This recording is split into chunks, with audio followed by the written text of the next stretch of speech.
हिंदी विषय कक्षा 1 पाठ संख्या 21 और पाठ का नाम है हलीम चला चांद पर। तो बच्चों, पाठ के नाम से ही आप समझ गए होंगे कि इस पाठ में हलीम नाम का जो ये लड़का आपको दिख रहा है, ये चांद पर जा रहा है। तो आपको भी कहीं ना कहीं तो जाना पसंद होगा। तो आप भी सोचिए मन में, आपको कहाँ जाना पसंद है। इस पाठ के अंत में मैं आपसे ये पूछूंगा। और दूसरी बात, क्या आप भी जाना चाहेंगे चांद पर? हाँ, तो चलिए हलीम के साथ मैं और आप सभी भी चांद की सैर करके आते हैं। अब हलीम ने एक दिन सोचा, आज मैं चांद पर जाऊंगा। ठीक है। और वह रॉकेट के कारखाने में गया, क्योंकि चांद पर जाने के लिए किसी न किसी चीज़ की ज़रूरत तो पड़ती है। तो किसकी ज़रूरत पड़ती है? रॉकेट की। तो रॉकेट कहाँ मिलेगा? रॉकेट के कारखाने में, है ना। तो वो रॉकेट के कारखाने में चला गया। अब मैंने आपसे प्रश्न पूछा था ना, आप कहाँ जाना चाहते हैं? तो आप जहाँ जाना चाहते हैं वहाँ कैसे जाएंगे, ये भी सोच लेना। अब वो यानी हलीम एक रॉकेट पर बैठकर चल पड़ा। ठीक है। अब चलते चलते अंधेरा हो गया और हलीम को डर लगने लगा। किससे? अंधेरे से। आपको डर लगता है किसी चीज़ से? सोचिए किससे? पाठ के अंत में पूछूंगा आपसे। उसको तो चांद तक का रास्ता पता नहीं था।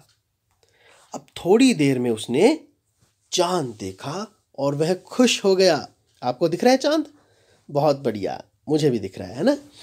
तो अब क्या हुआ, चांद पर हलीम को क्या दिखा? बहुत सारे गड्ढे और बड़े बड़े पहाड़। लेकिन ये क्या, वहाँ ना तो कोई पेड़ है, ना कोई जानवर है, और ना ही हमारी तरह लोग।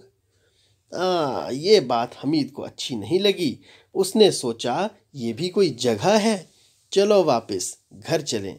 वह रॉकेट में बैठकर घर लौट आया।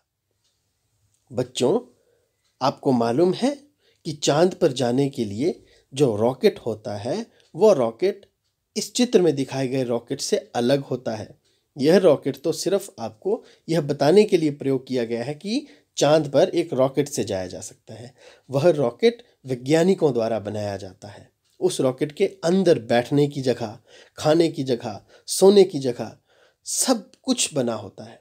और जब आप अपनी पृथ्वी को छोड़कर बाहर अंतरिक्ष में पहुंचते हो, तो वहाँ जैसे ये हलीम बिना मास्क के घूम रहा है, घूम नहीं सकते, क्योंकि वहाँ ऑक्सीजन मास्क की ज़रूरत पड़ती है। ऐसा मास्क जिसके साथ ऑक्सीजन का सिलेंडर लगा हो और आपको हवा मिल सके, क्योंकि वहाँ ऑक्सीजन नहीं।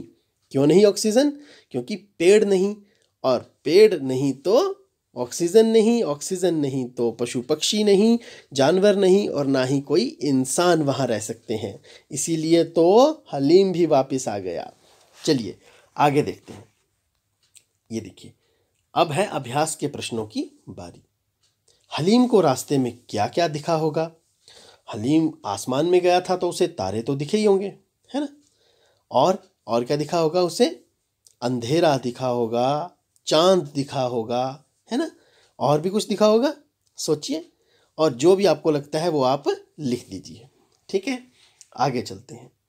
मैंने आपसे एक प्रश्न पूछा था कि तुम कहाँ जाना चाहते हो या चाहती हो, और कैसे जाओगे या जाओगी। तो बताइए कहाँ। भाई मैं तो चांद वांद पर जाना नहीं चाहता।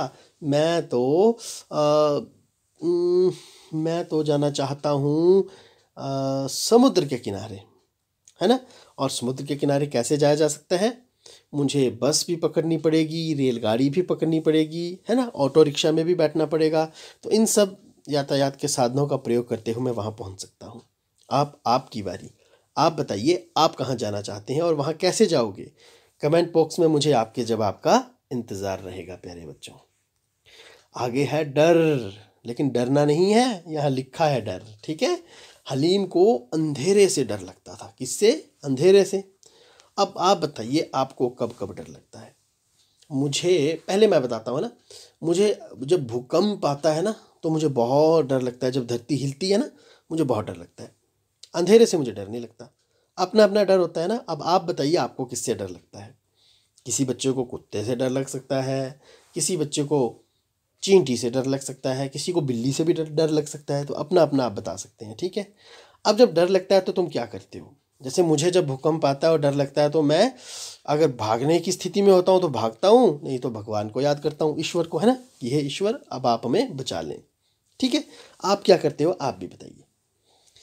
आगे अगला है बहुत मज़ेदार गतिविधि। यहाँ जो खाली जगह आपकी बची हुई है, यहाँ पर आपको चांद और सूरज का चित्र बनाना है। चांद का चित्र इस प्रकार से बन सकता है, ठीक है, और सूरज का इस प्रकार से। ये सूरज की किरणें। आप जितना सुंदर चित्र बना सकते हो बनाइए, ठीक है। ये देखिए मैंने तो बना दिया सूरज का चित्र, और साथ का भी, चांद का भी। अब आप भी बना कर दिखाइए, ठीक है।